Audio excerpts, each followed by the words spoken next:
Evangelho de Lucas, capítulo 3, versos 15 e 16. A palavra de Deus diz assim: estando o povo na expectativa e discorrendo todos no seu íntimo a respeito de João, se não seria ele porventura o próprio Cristo, disse João a todos: eu, na verdade, vos batizo com água, mas vem o que é mais poderoso do que eu, do qual não sou digno de desatar-lhe as correias das sandálias. Ele vos batizará com o Espírito Santo e com fogo. Ele vos batizará com o Espírito Santo e com fogo. Meu assunto essa manhã, o batismo com fogo. Vamos orar. Ó Deus, submissos à Tua palavra, dependentes do Teu Espírito, pedimos agora a iluminação do nosso entendimento e a instrumentalidade do pregador para a honra e para a glória do Teu nome. Em nome de Jesus, amém. Dr. Edwin Orr, um grande avivalista do século XX, percorreu o Brasil pregando a mensagem do Evangelho. Em uma de suas cruzadas, onde estavam reunidos membros de todas as denominações evangélicas, ele fez algo inusitado. Ele chamou à plataforma um pastor que praticava o batismo por imersão e outro que praticava o batismo por aspersão. E ele fez uma pergunta um tanto constrangedora: qual de vocês usa mais água para batizar? Antes que eles pudessem responder, ele mesmo deu a resposta: não importa a quantidade de água que vocês usam no batismo, porque a língua do batizando ela permanece seca. O que importa é de fato o batismo com fogo, porque a água limpa por fora, o fogo purifica por dentro. Hoje esse é o meu assunto e eu quero me debruçar nele com bastante temor e tremor. Mas antes de olhar para o assunto, eu gostaria de olhar para a pessoa que está por trás das palavras que foram lidas aqui. As declarações que João fez aqui são tremendas e eu gostaria de olhar primeiramente para a vida dele. E olhar rapidamente, constatando aqui 5 marcas que a gente identifica quando olhamos para a vida e para o ministério de João Batista. Primeiro, um profeta autêntico. O capítulo 3, depois de descrever no verso 1 o ambiente político, religioso de Israel, vai descrever o chamado de Deus para João no verso 2, quando há uma frase bem curta, mas bastante significativa: veio a palavra de Deus a João. Quando Lucas cita essa passagem, ou cita essa frase, ele está identificando João Batista com os grandes profetas do passado. Se você já leu os livros do Antigo Testamento, os livros proféticos, vai ver que todo profeta de Deus foi chamado do mesmo modo, e aí na abertura de cada livro você vai encontrar sempre a mesma evocação profética: e veio a palavra de Deus a fulano. Quando Lucas diz que a palavra de Deus veio a João, ele está dizendo que João era um grande profeta. Mas a notícia se torna ainda mais alvissareira, porque já fazia 400 anos que não havia profeta em Israel. Depois que Malaquias terminou seu ministério, houve um hiato de 400 anos de absoluto silêncio da parte de Deus. João vai quebrar esse silêncio. Ele vai ser a voz de Deus depois de 400 anos para anunciar a chegada do reino e a chegada do Messias. Segunda coisa importante para a gente constatar é o cenário onde João pregou e realizou seu ministério. Ele realizou seu ministério num cenário inóspito, ermo, porque diz o versículo 2 que veio a palavra de Deus a ele no deserto. E o deserto aqui é o deserto da Judéia, ali bem junto do Mar Morto. Eu tive a oportunidade de visitar esse lugar e possivelmente de ter visto as pias ou os tanques onde João Batista realizava os seus batismos. Hoje os grandes pregadores, eles querem pregar nos grandes centros. A maior parte dos profetas do Antigo Testamento pregaram nas cidades, mas Deus reservou para João um lugar para ele exercer o seu ministério, que foi o deserto. E é curioso porque junto ao deserto da Judéia existem e existiam nos dias de João pelo menos 5 comunidades. E essas comunidades ficavam vazias quando João começava a pregar. As pessoas caminhavam muitos quilômetros, as pessoas iam para ouvi-lo debaixo do sol, em pé, durante horas. E a pergunta que se faz é essa: como que as pessoas se dispunham a um sacrifício como esse? A gente vem aqui, se assenta, ar-condicionado, com todas as comodidades que o templo pode oferecer. Você veio de carro para cá, possivelmente, mas as pessoas iam a pé depois de caminharem muitos quilômetros e elas sabiam que ficariam em pé debaixo do sol para ouvir o pregador. Por que isso acontecia? Porque havia algo na vida de João que tem faltado a muitos pregadores hoje. João era um homem cheio do Espírito Santo de Deus. E era isso que atraía a multidão ao lugar onde ele pregava. Mesmo que o lugar não fosse convidativo, as pessoas queriam estar ali. Terceira coisa importante é olhar para o batismo singular que João praticava. Essa semana, estudando esse texto, eu me deparei com as várias teorias acerca do batismo de João. Existem muitas especulações sobre a origem desse batismo, em quem ele se inspirou para fazer esse batismo. E aí existem várias correntes, e a principal delas tem a ver com o judaísmo, que também praticava batismo na recepção de pessoas. Mas havia uma diferença crucial. Dentro do judaísmo, quando um prosélito ou um gentio queria se converter ao judaísmo, ele passava pelo rito do batismo. Mas batismo era só para gentio e era apenas para ingresso na religião. O batismo de João não era apenas para gentios, ele era para judeus e gentios, e ele visava uma coisa: testificar o arrependimento daquela pessoa.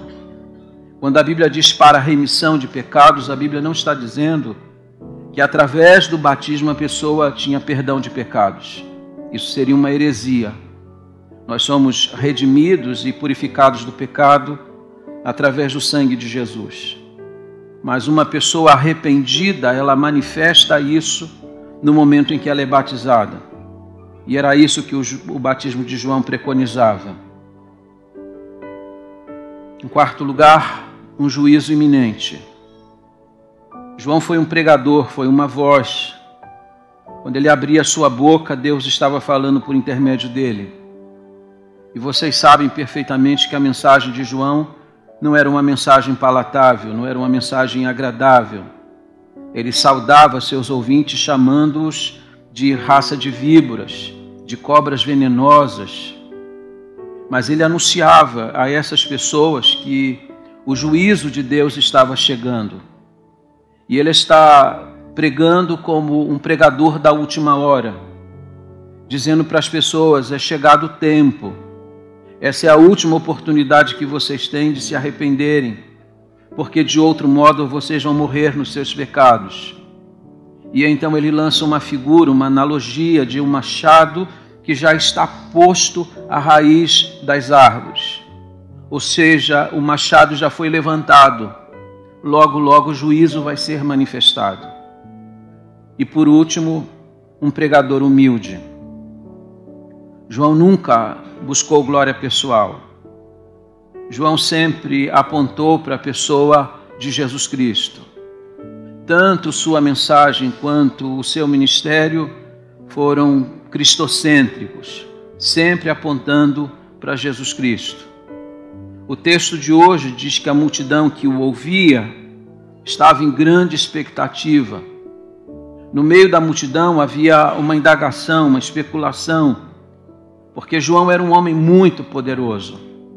A Bíblia diz que João veio no poder de Elias, ou seja, com a mesma autoridade de Elias. João era um pregador poderoso, era muito fácil confundi-lo. E a multidão que o ouvia começou a perguntar assim: não será ele o Cristo que havia de vir? Não será ele o Messias? Mesmo não fazendo ele os sinais que se esperavam do Messias, o poder com que ele falava gerou esse sentimento na multidão. Mas quando a multidão especulava se ele não seria o Cristo, ele respondia com um rotundo não: de maneira alguma. Eu não sou o Cristo. Aliás, eu batizo vocês com água, mas vem alguém que é muito mais poderoso do que eu, e de quem eu não sou digno sequer de desatar a correia das suas sandálias. Vocês sabem que esse era o dever do menor escravo da casa, desatar as sandálias do seu senhor. E João Batista diz para a multidão, mesmo sendo ele um poderoso pregador, mesmo ele atraindo multidões, ele disse: eu não sou digno nem de ser escravo dele, nem de ser o menor dos escravos dele. Ele é muito mais poderoso do que eu. E aí vem essas palavras que a gente acabou de ler: eu batizo vocês com água. O batismo que eu faço em vocês, ele lava vocês por fora, ele limpa vocês por fora. Mas vai vir alguém que é muito mais poderoso do que eu, e ele vai batizar vocês com o Espírito Santo e com fogo. O batismo dele não vai só limpar vocês por fora, ele vai purificar vocês por dentro. De posse dessa figura, que é uma figura bastante significativa na Bíblia, que é a figura do fogo, eu queria tecer com vocês aqui essa manhã e trabalhar com vocês pelo menos 3 ênfases que eu acho muito importante. Eu pediria o máximo da atenção de vocês para aquilo que eu vou falar, porque talvez esteja aqui um divisor de águas na vida de nossa igreja. Eu estou persuadido de que Deus tem algo para fazer aqui nesta igreja. Deus, de inúmeras maneiras, tem, sobretudo nesse ano, desde que o ano começou, testificado no meu coração e no coração de vários irmãos, de que algo Deus está para fazer aqui por esses dias. Mas ao mesmo tempo que Deus testifica isso, Deus tem apontado ao nosso coração aquilo que ainda está servindo de obstáculo para que isso aconteça. Dr. Oswald Schmidt, que é considerado um príncipe de missões, disse que só existe uma coisa que impede a manifestação do poder de Deus. Não é o diabo, não são os demônios, nenhum deles pode impedir a ação de Deus. Mas ele disse: o pecado pode.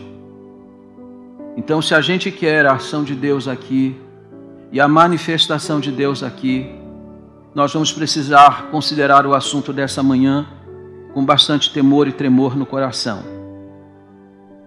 Primeiramente, eu gostaria de olhar para vocês para um sinal característico de Deus. O Deus que nós servimos é um Deus que preferencialmente se manifesta através do fogo. Êxodo capítulo 3, versículo 2, Moisés está no Horebe, apacentando as ovelhas de seu pai, aliás, de seu sogro Jetro, quando de repente no deserto ele vê uma sarça ardendo em fogo. Vocês sabem que a sarça ardendo em fogo não era um milagre, porque os arbustos no deserto eles entram em autocombustão frequentemente. O que era maravilhoso ali é que o fogo ardia, mas não consumia. E isso para Moisés era uma maravilha. E ele olhou e ele foi constatar por que isso estava acontecendo. E era Deus que estava ali se manifestando e se revelando a ele. A maneira como Deus chamou Moisés e se revelou a ele como Deus de Israel, como Deus o Eu Sou, começa Deus se manifestando através do fogo. Em Êxodo capítulo 13, versículo 22, quando o povo já está em promissão da terra prometida, Deus vai guiando o povo durante o dia com coluna de nuvem, mas durante a noite com uma coluna de fogo. Deus está guiando o seu povo através do fogo. Em Êxodo 19, versículo 18, quando o povo está acampado no Sinai e vai receber a outorga da lei de Deus que vai guiá-los e orientá-los pelo caminho, Deus vai descer no Sinai em fogo. Deus está se manifestando, Deus está se revelando para eles dessa maneira. Quando você abre primeiro livro dos Reis, 18, 38, você vai ver que Deus vai responder à oração de Elias, descendo fogo do céu. Deus está se manifestando ali. Em 1 Reis 19, versículo 12, quando Elias está escondido dentro da caverna, com medo de Jezabel, Deus vai tirá-lo desse ostracismo e dentre as manifestações de Deus para ele, Deus vai mandar fogo. Quando você olha para o primeiro livro das Crônicas e olha lá, sobretudo para o capítulo 21, verso 26, quando Davi está oferecendo a Deus o holocausto na eira de Ornã, Deus vai se manifestar a Davi derramando fogo e Deus está se manifestando ali. No segundo livro das Crônicas, 7:1, quando Salomão está oferecendo e dedicando o templo ao Senhor, diz a Bíblia que enquanto Salomão está orando, desceu fogo. Parece que essa é a figura preferencial de Deus ao longo da Bíblia para se manifestar. A Bíblia diz que o nosso Deus, ele é fogo consumidor. A Bíblia diz que Deus é como um muro de fogo ao redor do seu povo. A Bíblia diz que a palavra de Deus é fogo. E a Bíblia diz que Jesus batiza com fogo. Essa figura é importante.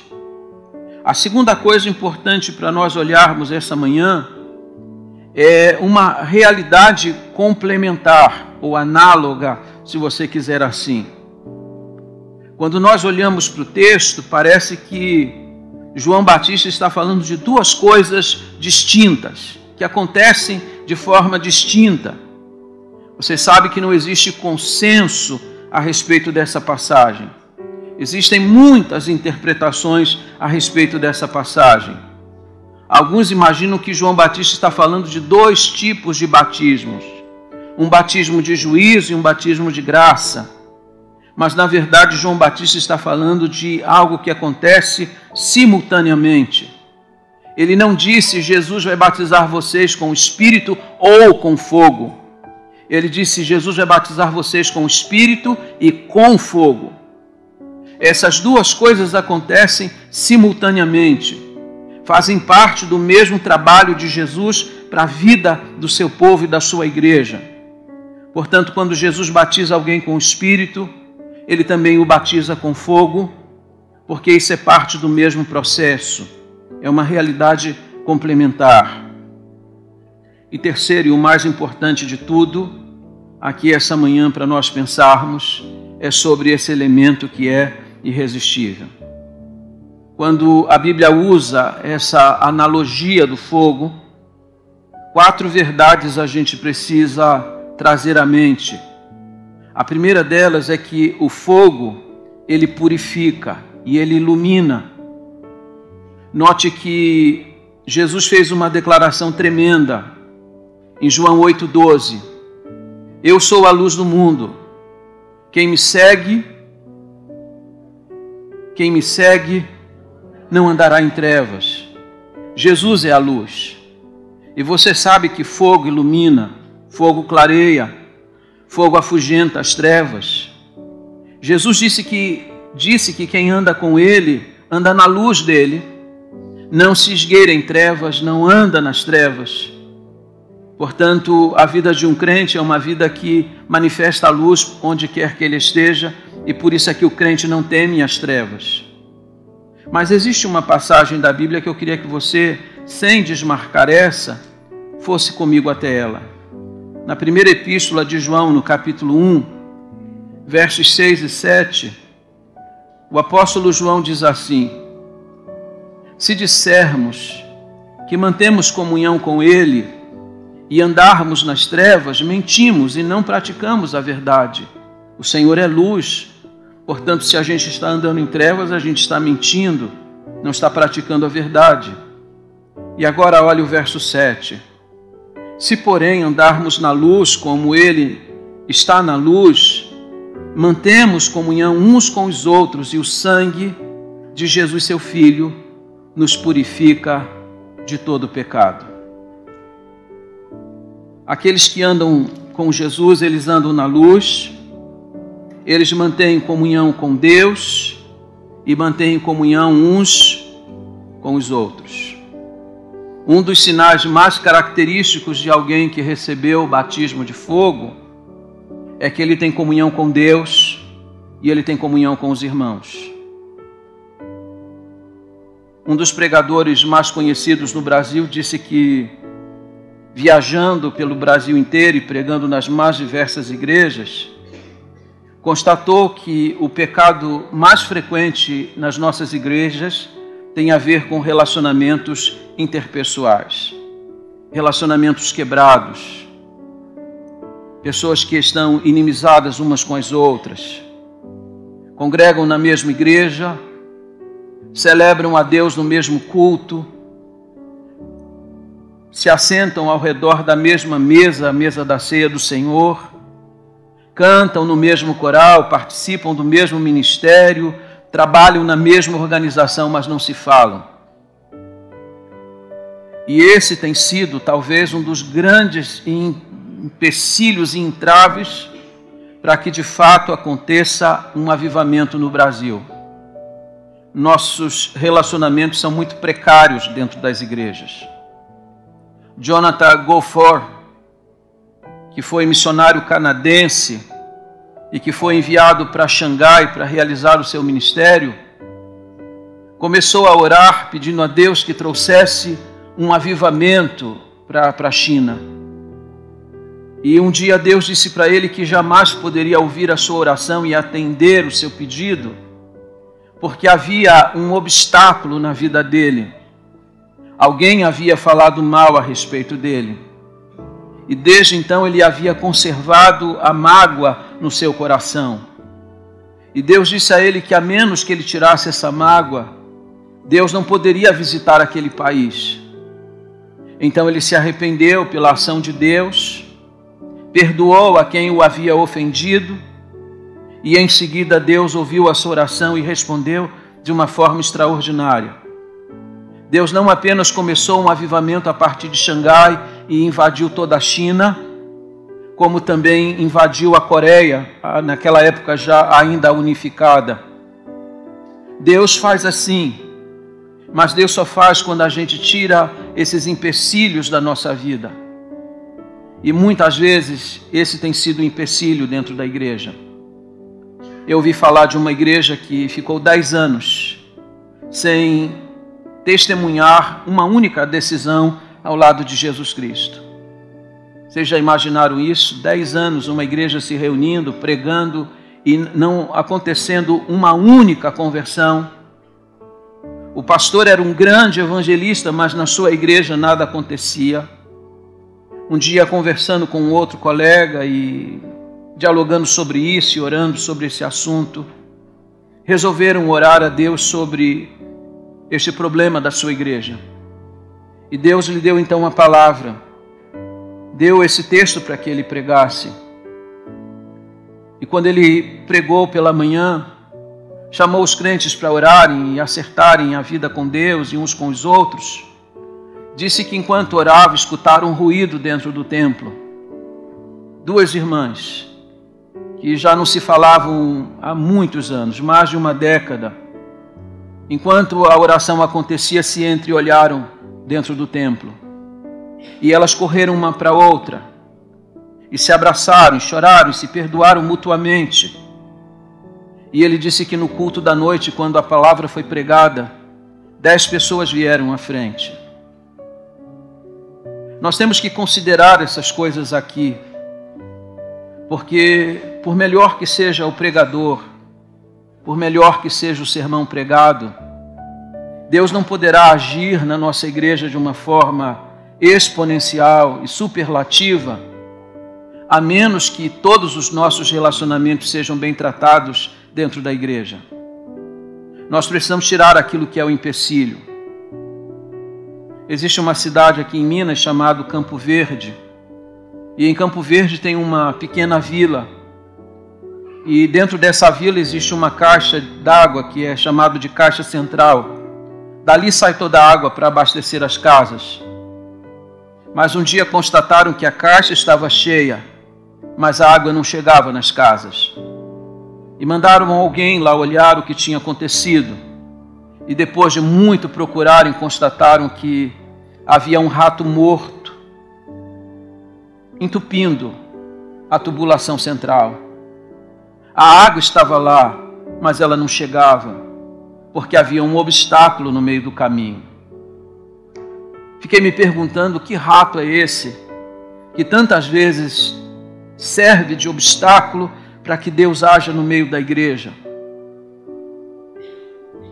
Eu já contei aqui, vou contar uma vez mais, porque foi algo que me marcou muito. Em 1996, a Convenção Batista Brasileira se reuniu lá no Rio de Janeiro, e eu tive a oportunidade de ouvir o pastor Silair Almeida pregando num dos cultos que aconteceu pela manhã. E ele contou a experiência de uma visita que ele fez com uma irmã da igreja a uma família, e nesse dia ele ganhou uma muda de uma planta, e a sua ovelha também ganhou uma muda semelhante, mesmo tamanho, mesmo aspecto, enfim. Ele plantou aquela muda em sua casa e ela plantou na casa dela. Passado alguns meses, pastor Silai foi ver aquela irmã que o tinha acompanhado na visita. Quando ele chegou lá, ele ficou surpreso, porque a muda que ela havia ganho daquela planta havia crescido e já estava dando frutos. E a dele em casa continuava mirrada, sem fruto algum. E ele então fez essa pergunta para essa irmã: minha irmã, ganhamos no mesmo dia, plantamos no mesmo dia, mesma espécie, a sua tem fruto e a minha não tem, por que será?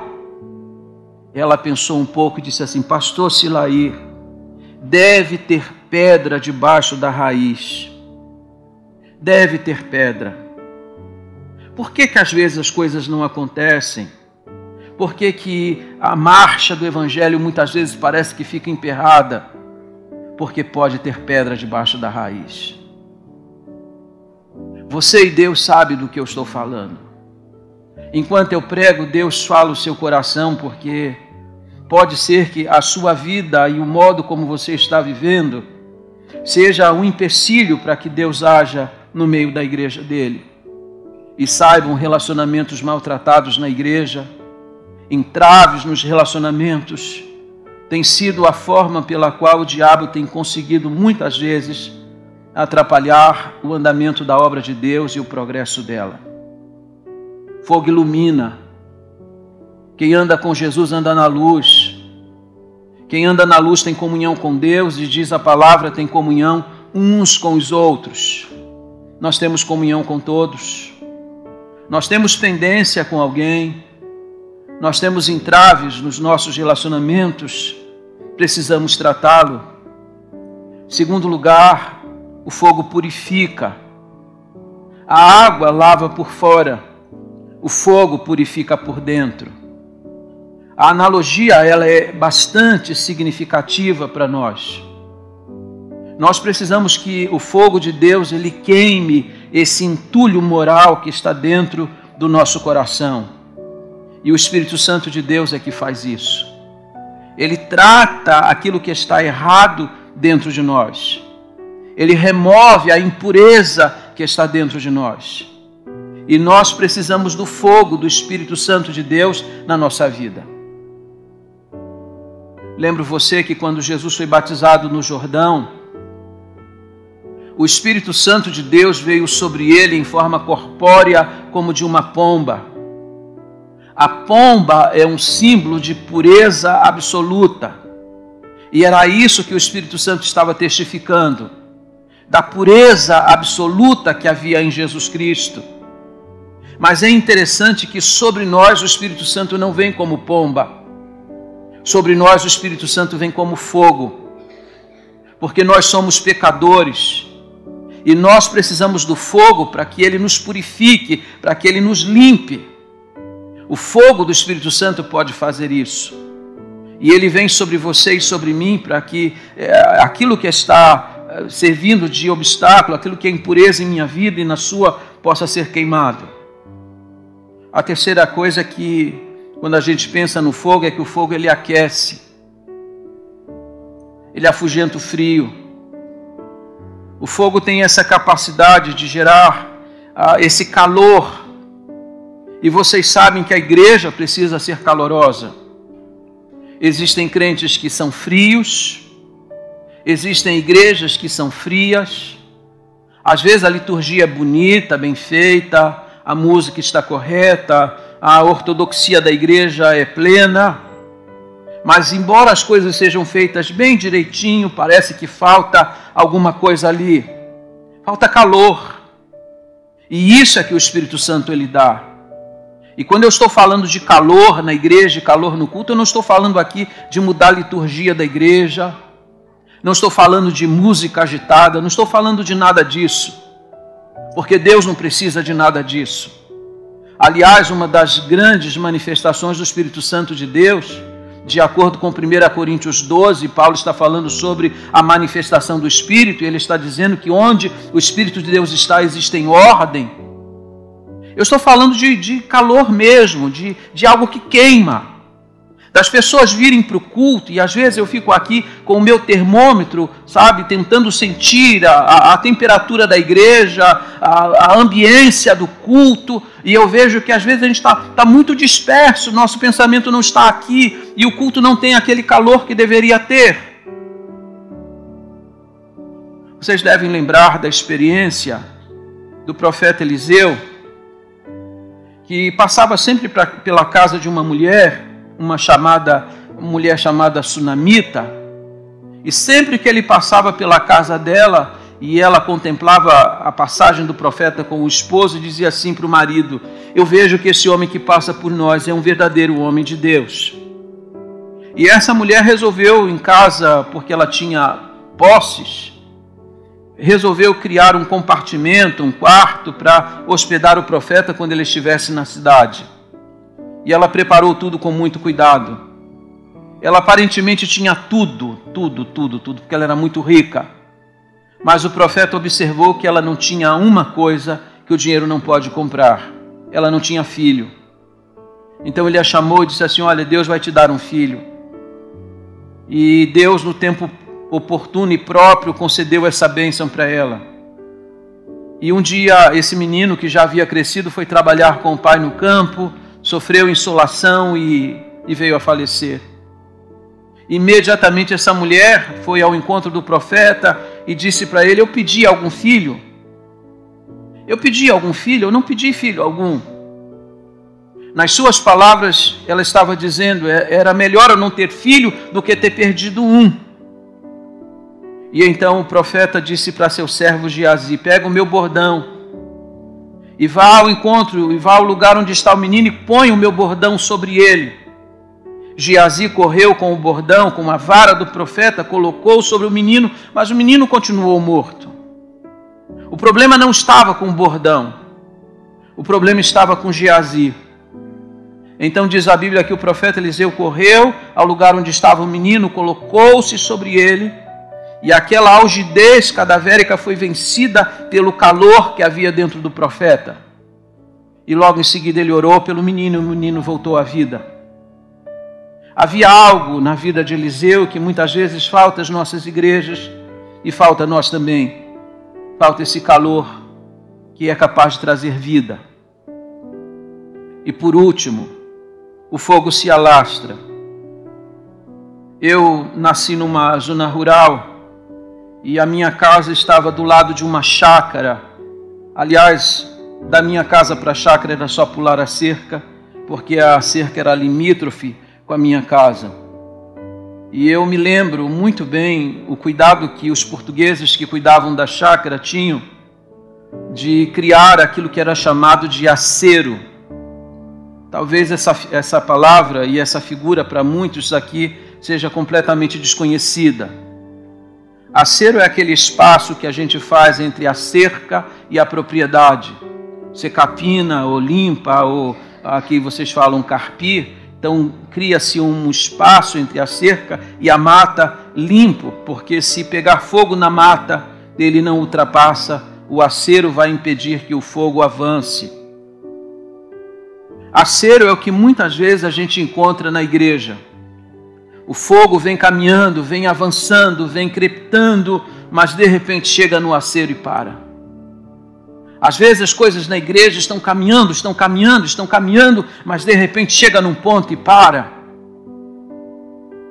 A pergunta que a gente tem que fazer é se eu não estou servindo de acero para impedir que o fogo do Espírito de Deus ele se alastre na vida da igreja. Porque Deus tem algo para fazer e a gente não pode ser empecilho para o que Ele quer fazer. Então eu vou terminar. Vou terminar com 2 palavras apenas, porque eu acho que elas são importantes dentro daquilo que eu me propus a apresentar a vocês pela orientação de Deus. Segundo, que a pregação ela precisa de fogo. John Wesley disse certa vez para seus alunos: ponham fogo no sermão, ou então ponham um sermão no fogo. Todo sermão precisa ter fogo. Muitas vezes eu vou orar aqui, eu lembro a frase do Dr. Martyn Lloyd-Jones. Ele disse que pregação é lógica em fogo. Jeremias 15:19, o Senhor disse: se apartares o vil do precioso, serás a minha boca. Você sabe que muita gente que prega a palavra de Deus e anuncia a palavra de Deus, e às vezes prega até corretamente, você ouve e diz assim: está faltando alguma coisa. Porque muitas vezes prega-se a palavra de Deus, mas não se é boca de Deus. E Deus disse: você será a minha boca se apartar o vil do precioso. A pregação ela precisa estar envolvida no fogo do Espírito de Deus. Note que certa vez perguntaram para Dwight Lyman Moody qual seria o segredo para o avivamento. Como que o avivamento pode acontecer? Ele disse: é muito simples, basta acender o fogo no púlpito. A pregação precisa de fogo. Se há um clamor que eu posso fazer a vocês aqui esta manhã, muito sincero e muito honesto, é esse: ore pelo seu pastor. Ore pela pregação que é feita aqui, para que ela seja banhada pelo fogo do Espírito. Porque se isso acontecer, as coisas que Deus tem para realizar aqui acontecerão de uma forma célere. Deus tem muito para realizar. E a pregação precisa estar envolvida pelo fogo do Espírito de Deus. Mas não a pregação apenas, a igreja também. A igreja precisa ter fogo. O Espírito de Deus precisa se manifestar no seio da sua igreja. Eu já contei aqui inúmeras vezes, tentei encontrar uma figura melhor e não encontrei. Então eu vou replicar aquilo que eu já venho falando aqui. Acerca de uma pequena igreja, de uma pequena cidade, de uma igreja que nunca crescia, de uma igreja que nunca avançava. Do lado dessa igreja morava um ateu, completamente arredio, nunca se dispôs a visitar a igreja, aliás, ele não cria em Deus. Acontece que naquela pequena cidade, aquela cidade foi despertada uma madrugada. A igreja estava pegando fogo, literalmente pegando fogo. E todas as pessoas na cidade foram despertadas para ajudar a apagar o fogo que estava consumindo o templo. No meio da multidão, entre as pessoas que estão lá jogando água, quem está no meio? O ateu. E uma senhora da igreja, vendo e reconhecendo, disse assim: até o senhor aqui? Ele disse: mas essa também é a primeira vez que eu vejo essa igreja pegando fogo. As pessoas não serão atraídas, as pessoas não serão movidas para esse lugar, a menos que o fogo do Espírito de Deus esteja crepitando aqui. Não estou falando de esquisitices, não estou falando de experiências forâneas às Escrituras, não estou falando de movimento esse e aquele outro, não estou falando de nada disso, porque avivamento sempre ele é bem centrado na palavra. Eu estou falando de vida com Deus, eu estou falando de comunhão uns com os outros, eu estou falando de criar as condições para que o Espírito de Deus possa visitar essa igreja de uma forma tão especial, onde centenas e milhares de pessoas possam ser salvas, e elas não serão atraídas, elas não serão salvas, a menos que nós corrijamos a nossa própria vida.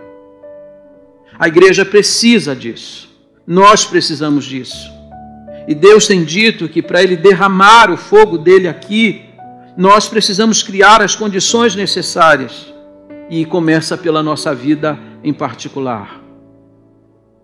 E aqui eu faço uma pergunta a vocês: o que é que impulsiona o fogo?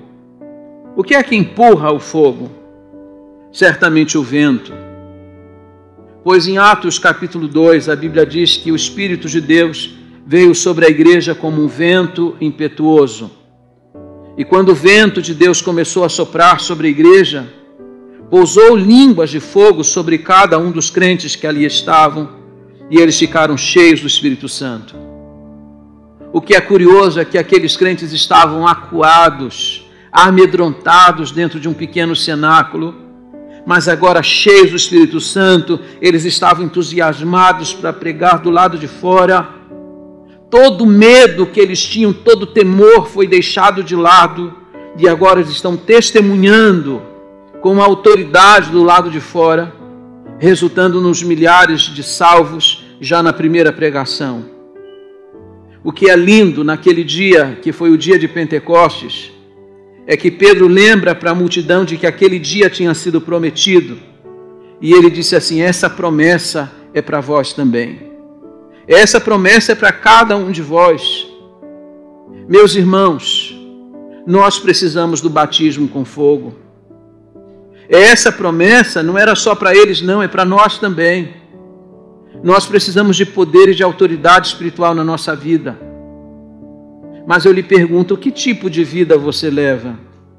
Que tipo de crente você é? Que evangelho de fato você está praticando? Há poder do Espírito Santo em nós, há calor e fogo do Espírito Santo de Deus em nós. Eu queria convidar você para ficarmos em pé nesta hora. E eu gostaria que esse momento fosse um momento para nós acertarmos nossa vida com Deus e também, quem sabe, acertarmos nossa vida uns com os outros.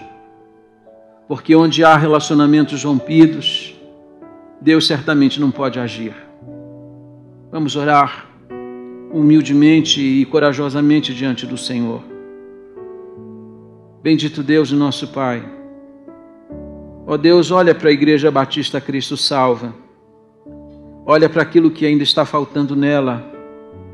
Eu sei que Tu tens grandes propósitos para a vida dela, mas eu sei também que Tu não podes agir de uma forma profusa, exponencial, superlativa, a menos que nós, os crentes, ouvindo a voz do Teu Espírito e a atendendo, removamos do nosso meio tudo aquilo que tem atrapalhado ou impedido a manifestação do Senhor aqui.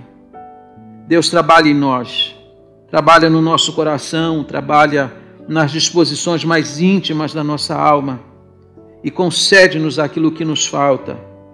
Teu Espírito nós já temos, mas precisamos mais. Precisamos de um batismo de fogo, de um fogo que possa iluminar, de um fogo que purifique, de um fogo que aqueça, de um fogo que se alastre pelo meio dessa cidade.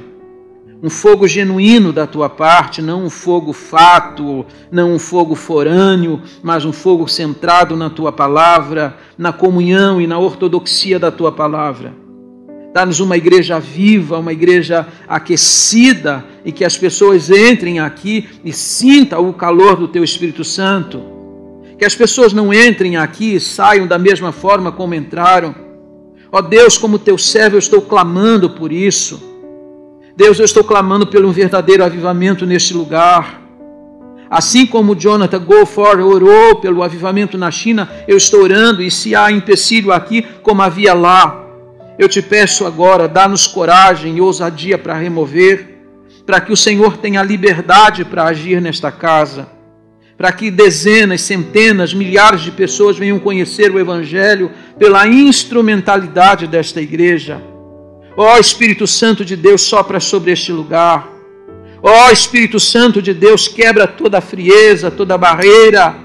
Ó Espírito Santo de Deus, cala a voz de Satanás nesta hora, para que a voz do Senhor seja ouvida aqui, para que o nosso coração seja quebrantado verdadeiramente diante da tua face. Ó Espírito Santo de Deus, dá-nos coragem para vencer e renunciar o pecado, para que haja manifestação clara do Senhor neste lugar. Deus, não permita que nós sejamos aceros no meio da igreja, empecilhos na vida da igreja, mas que nós sejamos veículos e instrumentos para que o Espírito Santo possa trabalhar de uma forma toda especial neste lugar. Deus, eu quero ser testemunha do grande avivamento que vai acontecer aqui. E permita que a partir da minha vida e a partir desta tribuna o fogo seja aceso. Eu estou clamando por isso e pedindo isto no nome santo e bendito de Jesus. Amém e amém.